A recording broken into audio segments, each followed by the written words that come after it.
बिस्मिल्लाहिर्रहमानिर्रहीम। अस्सलाम वालेकुम। डॉक्टरों पर पैसे खर्च ना करें। अगर आप खूबसूरत और स्मार्ट रहना चाहते हैं तो खुराक में रोटी और चावल की मिकदार कम करके फलों की मिकदार बढ़ा दें। चने की दाल को अक्सर खाते रहा करो, ये खून की रवानी को दुरुस्त रखती है। ज़्यादा चाय पीने से गैस की प्रॉब्लम बढ़ सकती है। हाथ और पैरों पर एलोवेरा लगाकर सो जाओ, रात को मच्छर नहीं काटेंगे। सीरी पाए पकाते वक्त सफ़ेद ज़ीरा डाल दो, इससे पाए की बदबू ख़त्म हो जाएगी।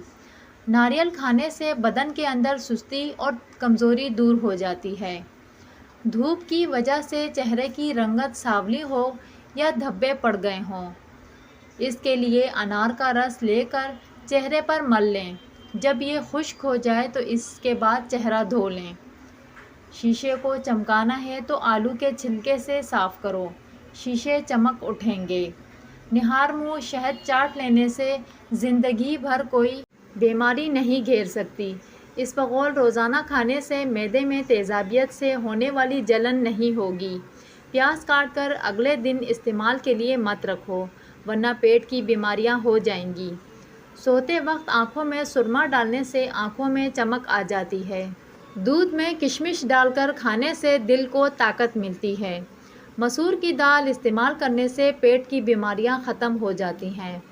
जिनका हाजमा ख़राब रहने लगे और खाना हज़म ना होता हो, इनको गन्ने का रस पीना चाहिए।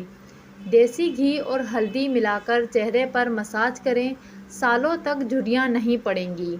याद रखें, अद्वियात का इस्तेमाल हरगिज़ ठंडे पानी से मत करें।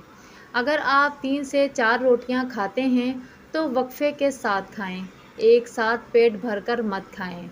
अगर आपको वीडियो पसंद आई, अपनी राय कमेंट्स में ज़रूर बताएं। वीडियो को लाइक करें, चैनल को सब्सक्राइब करें।